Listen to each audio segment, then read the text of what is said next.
Daxili İşlər Nazirliyinin Kibercinayətkarlıqla Mübarizə Baş İdarəsinin əməkdaşları Telegram sosial şəbəkəsində fəaliyyət göstərən anonim kanallarda azyaşlara məxsus pornoqrafik məzmunlu video materialların yayılması və onlayn yolla satılması hallarına qarşı əməliyyatlar keçirib.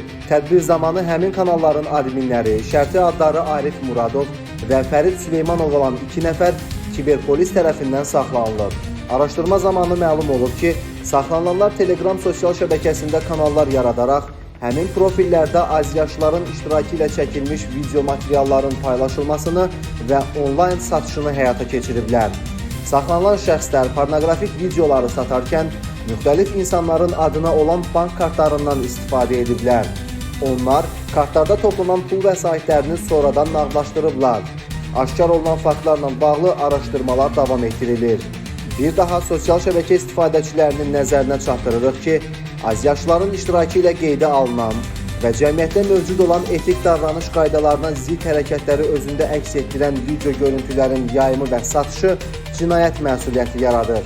Bu məzmunlu videoların yayımı və satışına qarşı əməliyyat texniki tədbirlər davam etdirilir.